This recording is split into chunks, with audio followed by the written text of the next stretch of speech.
누구나 한 번쯤은 가족 간의 대화가 부족하다고 느꼈을 겁니다. 바로 이 문제의 해결책을 제시하는 책, 밥상머리 대화법에 대해 이야기해 보려 합니다. 이 책의 핵심은 가족 간의 소통 방법에 관한 것입니다. 시대를 불문하고 부모들은 아이와 마주 앉은 식사 시간에 사랑과 함께 삶의 지침이 되어줄 철학을 선사해주고 싶어 한다.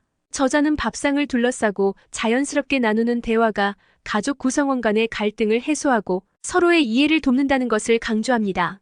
대화의 중요성을 인식하고 이를 통해 가족 간의 유대감을 강화하며 서로를 더 깊이 이해할 수 있도록 돕는 다양한 방법을 제시합니다. 내 인생은 하루 5분 남짓의 밥상머리 대화에서 결정되었다. 아이가 접하는 인생 최초의 교실 식탁은 어떻게 지성의 책상이 되는가? 삶의 방향을 스스로 찾는 힘을 키워주는 66가지 현실 밀착 대화법. 20년간 80여 권의 책을 쓰며 인문학과 자녀교육을 치열하게 사색해온 인문교육 전문가 김종원이 밥상머리 대화에 주목한다. 시대를 불문하고 부모들은 아이와 마주 앉은 식사 시간에 사랑과 함께 삶의 지침이 되어줄 철학을 선사해주고 싶어 한다. 66일 밥상머리 대화법은 식사 시간의 중요성은 알지만 어떤 말을 어떻게 해줘야 할지 고민인 부모들을 위한 책이다. 다른 곳과는 다르게 식탁에서의 대화는 이런 장점이 있다. 첫째, 서로를 마주보며 대화를 나눌 수 있다. 둘째, 다양한 주제로 이야기가 가능하다. 셋째, 새로운 지식으로 아이 생각을 자극할 수 있다. 넷째, 요즘 자주 하는 아이의 생각을 알 수 있다.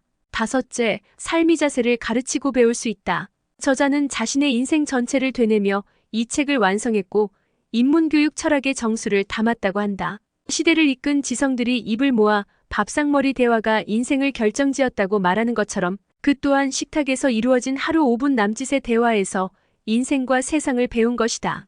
특유의 시선으로 밥상머리 대화를 재해석했고 현대를 살아가는 부모들에게 필요한 일상에서 바로 적용할 수 있는 66가지 대화법을 담았다. 한 장으로 식사 시간에 나누면 좋은 대화를 실었고, 두 장은 관계를 지혜롭게 맺고 유지하는 법을 알려주는 대화를, 그리고 세 장으로 사랑하는 마음을 전하고 가족 유대감을 높이는 대화를 소개했다. 네 장으로는 규칙과 질서를 알려주는 대화, 다섯 장에는 사고를 확장하고 근사한 지성인으로 키우는 대화를 담았고, 마지막 6장에는 자기 주도성을 키우는 대화를 제시하면서 아이가 66일 동안 식탁에서 이루어지는 대화로 자신을 가장 근사한 존재로 바꿀 수 있도록 했다. 이 책과 함께 오늘부터 식탁에서 하루 5분, 66일간의 대화의 첫걸음을 내디뎌보자. 5년 뒤, 10년 뒤, 20년 뒤 우리 아이와 가족의 도착지는 굉장히 달라질 것이다. 프롤로그 식탁은 어떻게 아이 삶을 키우는 지성의 책상이 되는가? 한 장 식사 시간에 나누면 좋은 대화 11일. 식탁 대화의 주제로 삼으면 내면을 탄탄하게 다질 수 있는 7가지 질문. 스마트폰을 보면서 밥을 먹는 아이의 버릇을 고치는 법.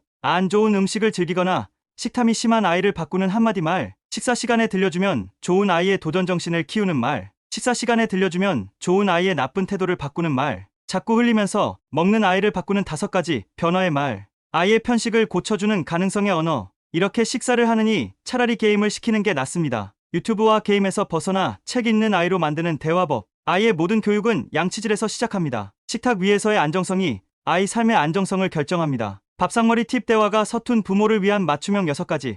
식탁 대화법 배려와 기품. 두 장 관계를 지혜롭게 맺고 유지하는 법을 알려주는 대화 11일. 친구와 다투고 돌아온 아이에게 들려주면 최악인 3가지 말. 예쁘게 말하고 행동하는 아이로 키우는 기적의 한마디. 아이의 정서 지능을 높이는 8가지 말. 자기만 하는 이기적인 아이를 바꾸는 말. 아이의 다친 마음을 여는 6가지 열린 질문. 아이의 공감 능력을 키우는 생각하는 말. 단정적인 표현이 아이의 공감력을 망칩니다. 친구와의 관계에서 자존감을 잃은 아이를 회복해주는 말. 아이를 둘러싼 관계에서 일어나는 부정적인 영향에서 벗어나는 법. 친구 잘못 사귀어서 이렇게 됐다라는 말이 아이 삶에 미치는 영향. 초등학교 입학을 앞둔 아이에게 들려주면 좋은 근사한 한마디. 밥상머리 팁 대화가 서툰 부모를 위한 맞춤형 6가지. 식탁 대화법 탐구와 관찰. 3장 사랑하는 마음을 전하고 가족 유대감을 높이는 대화 11일. 대화에 부모의 감정이 섞이는 순간 아이와의 관계도 멀어집니다. 부모와 아이의 마음이 매일 더 예뻐지는 사랑이 숨쉬는 말. 아빠가 들려주면 하루가 더 행복해지는 20가지 말. 자꾸만 다투는 형제를 진정시키는 8가지 말의 규칙. 말수가 적어진 아이에게 다가가는 애착 대화법. 사춘기 아이와의 관계를 예쁘게 바꾸는 사랑의 한마디. 말 안 듣는 아이를 바꾸는 부모의 말 덧붙이기. 나는 왜 아이에게 매일 미안할까? 하는 일마다 잘 되는 행운만 가득한 집을 만드는 10가지 행복과 기쁨의 말. 아이의 마음에 남은 상처를 치유하는 5단계 대화법. 부모와 아이가 서로 존경하는 아름다운 가정은 말이 다릅니다. 밥상머리 팁 대화가 서툰 부모를 위한 맞춤형 6가지. 식탁 대화법 지성과 인격. 내장 규칙과 질서를 알려주는 대화 11일. 거짓말을 자주 하는 아이를 바꾸는 진실의 말 173. 학교 갈 준비를 안 하고 느릿느릿 꿈을 대는 아이를 시원하게 바꾸는 말. 산만하고 집중하지 못하는 아이를 차분한 아이로 만드는 말. 못된 행동과 나쁜 말을 하는 아이를 바꾸는 칭찬의 말. 숙제를 자꾸 미루는 아이에게 숙제를 축제로 만드는 법. 불평하고 투정 부리는 아이를 소리치지 않고 바꾸는 법. 이걸 모르는 아이는 결국 사춘기 이후 심각하게 방황합니다. 아이의 도덕성과 자제력을 길러주는 3가지 말의 규칙. 아이의 내면의 힘과 책임감을 길러주는 지혜롭게 혼내는 법. 아이의 주의력과 자기조절력을 키우는 8가지 평온 대화법. 아이가 살아갈 인생의 수준과 깊이를 결정하는 기본의 말일 6가지. 밥상머리 팁 대화가 서툰 부모를 위한 맞춤형 6가지. 식탁 대화법 자제력. 5장 사고를 확장하고 근사한 지성인으로 키우는 대화 11일. 말꼬리 잡는 아이를 철학자로 키우는 3단계 표현법. 아이의 모든 재능과 가능성을 깨우는 동사형 질문. 틀렸다는 말이 생각하지 않는 아이로 만듭니다. 수학을 대하는 아이의 태도를 긍정적으로 바꾸는 말. 열심히 글을 쓴 아이에게 맞춤법이 다 틀렸잖아 라는 말이 나쁜 이유. 뉴스를 아이의 지식으로 만드는 3단계 지적 대화법. 뭘 물어봐도 몰라요 라고 답하는 아이의 생각을 깨우는 법. 수능 만점자들이 갖춘 공부를 대하는 6가지 태도의 힘. 아무 책이나 한 권만 가져다 줄래? 이 한마디가 아이 삶에 미치는 놀라운 영향. 아이의 문해력을 높이는 부모의 12가지 말버릇. 잘 배운 티가 나는 아이는 이런 말을 듣고 자랍니다. 밥상머리 팁 대화가 서툰 부모를 위한 맞춤형 6가지. 식탁 대화법 문해력. 6장 자기 주도성을 키우는 대화 11일. 우리 아이는 원래 말이 없어요라는 말이 아이에게 최악인 이유. 끝없이 자기만의 방법을 찾는 아이로 키우는 2가지 방법. 나약하고 소극적인 아이를 적극적인 성격으로 바꾸는 말. 게임과 유튜브 등 온갖 중독에서 벗어나 독립적인 존재로 키우는 4가지 질문. 남들 앞에서 아이를 혼내는 일이 불러일으키는 비극. 어떤 도전 앞에서도 흔들리지 않는 아이를 만드는 10가지 말. 스스로 정한 규칙을 지키게 만드는 말. 자기 삶에 자신감을 가진 독립적인 아이로 키우는 자기 집중의 언어. 방탄소년단의 RM과 데무노 톨스토이를 키운 자기 표현력의 힘. 5살 이후에는 나라는 주어를 인식해야 아이의 삶이 단단해집니다. 아이의 내면과 외면의 완벽한 자립을 돕는 말. 밥상머리 팁 대화가 서툰 부모를 위한 맞춤형 6가지.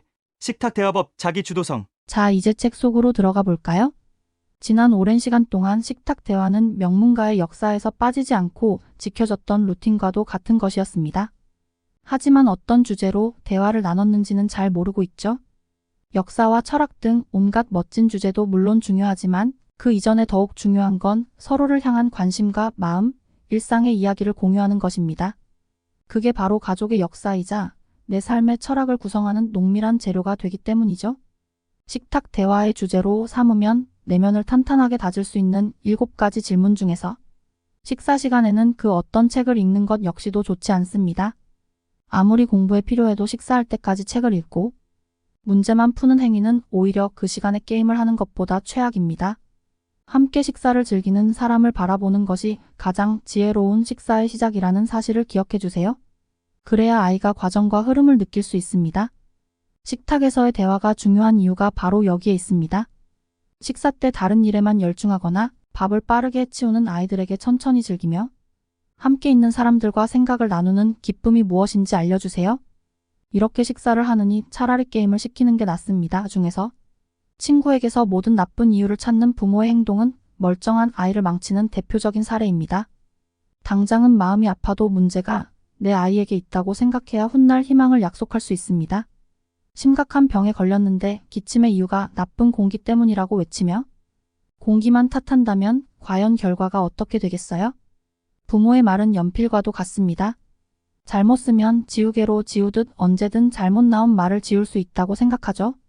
지우개로 연필의 흔적은 얼마든지 지울 수 있지만 종이는 기억하고 있습니다. 연필이 자신에게 무엇을 썼는지 부모의 말도 마찬가지입니다. 깨끗하게 지웠다고 생각하겠지만 아이들은 기억하고 있습니다. 부모가 자신에게 어떤 말을 했는지, 어떤 말과 마음을 전했는지 모두 기억하고 있지요. 친구 잘못 사귀어서 이렇게 됐다라는 말이 아이 삶에 미치는 영향 중에서 부모라고 늘 이성적인 판단을 내릴 수는 없어요. 매일 이런저런 감정에 흔들리며 기준도 원칙도 파도처럼 요동을 치죠. 하지만 분명한 건 나중에라도 바꾸고 수정할 수는 있다는 사실입니다. 그럼 부모의 다친 마음은 누가 치유해주나요? 라고 물을 수도 있어요. 부모의 힘든 마음은 오히려 아이 마음에 생긴 상처를 치유해주면서 저절로 나아집니다. 아이의 힘든 문제를 해결해 주면서 부모 스스로도 지혜로운 답을 찾게 되기 때문이죠. 그러니 아이 마음에 상처를 줬다면 꼭 빠르게 대화를 통해 치유하는 게 필요하다는 사실을 기억해 주세요. 아이의 마음에 남은 상처를 치유하는 5단계 대화법 중에서 자신의 주장만 되풀이하는 아이를 중간에 멈춰서 생각할 수 있게 하는 게 중요합니다. 자신의 생각과 타인의 상황을 동시에 마음에 담으며 유연하게 대응할 적절한 지점을 찾게 해주는 거죠. 그래야 미친 듯이 울거나 분노하고 타인을 때리는 행동을 멈추고 흥분한 감정을 잠재울 수 있습니다. 주의력과 자기조절력은 어른이 되어서도 지적 성장에 매우 중요한 역할을 합니다. 가정에서나 직장에서도 자신의 감정을 평온한 상태로 유지하는 건 매우 중요한 일이기 때문입니다. 그래서 앞서 언급한 말을 자주 들려주는 게 좋습니다. 주의력과 자기조절력은 결국 자신에 대한 믿음과 내일을 향한 희망이 결합하여 생기는 믿음과 희망의 산물이라고 할 수 있기 때문입니다. 아이의 주의력과 자기조절력을 키우는 8가지 평온 대화법 중에서 부모의 말은 아이의 삶을 조각하는 매우 섬세한 지적 도구입니다. 여기에서 중요한 것은 부모의 욕망으로만 아이를 조각하는 것이 아니라 아이의 성향에 맞게 가장 아름다운 형태로 조각해야 한다는 사실이죠. 처음에만 그렇게 도와주면 나중에는 아이가 스스로 자신을 조각하는 단계에 진입하게 됩니다. 그럼 이제 정말 걱정 없는 나날을 보내게 되는 거죠. 아무 책이나 한 권만 가져다 줄래? 이 한마디가 아이 삶에 미치는 놀라운 영향 중에서 아이가 스스로 옳다고 생각해서 규칙을 지키는 수준에 도달하려면 이렇게 부모와 주변 사람들 마음에 공감하고 이해하는 태도가 필요합니다. 아이가 스스로 생각해서 어떤 규칙이 지킬 가치가 있는 것인지 결정하고 판단하지 못하는 이유는 그럴 능력이 없기 때문이 아니라 공감하고 이해하는 능력이 없기 때문입니다.